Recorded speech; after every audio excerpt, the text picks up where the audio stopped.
Hey everybody, it's Mike Shellenberger for Public. The totalitarian nightmare that we have been warning about is now happening. The European Union is at this moment forcing big tech companies to secretly engage in mass censorship. Google and Facebook are apparently going along with it, and only Elon Musk's X is resisting. A few hours ago, Musk said the European Commission offered X an illegal secret deal. If we quietly censored speech without telling anyone, they would not fine us. The other platforms accepted that deal, X did not. And so now the EU is preparing to punish X with massive fines, up to 6% of its total global revenue. I can't imagine a more egregious form of foreign interference in our domestic affairs than foreign governments demanding mass secret censorship for ideological and political reasons. Most terrifying of all is the apparently direct involvement of government intelligence and security agencies, as well as their intermediary organizations, in demanding censorship. This is all happening at the very same moment that those governments, including our own, are warning of yet another Russian disinformation campaign through spam accounts that hardly anybody ever sees. So don't be fooled by what's happening here.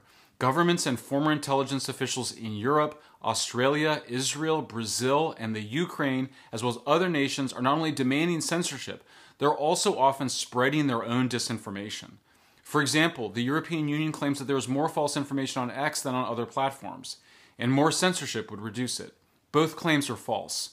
Only X has the open source community notes system, which allows for real-time corrections to false information.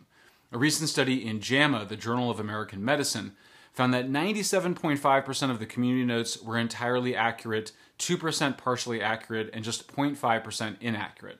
It's not a perfect system, and of course, science is never standing still. So what appears accurate today might not be accurate in the future.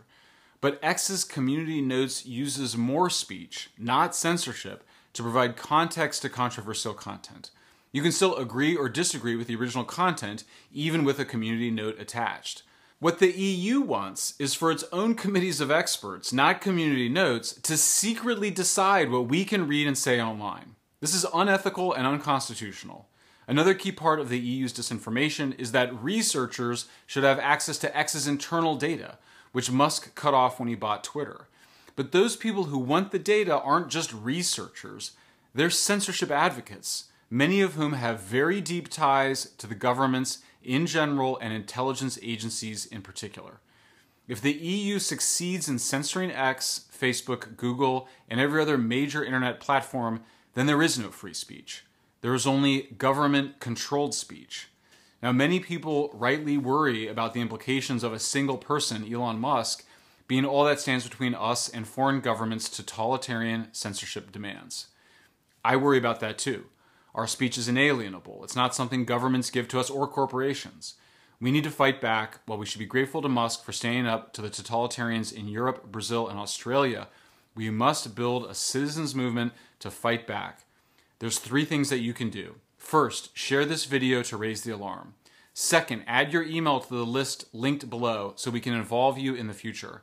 And third, consider making a donation to build the free speech movement and urge Congress and other social media platforms to stand up for free speech against foreign interference. Thanks for listening.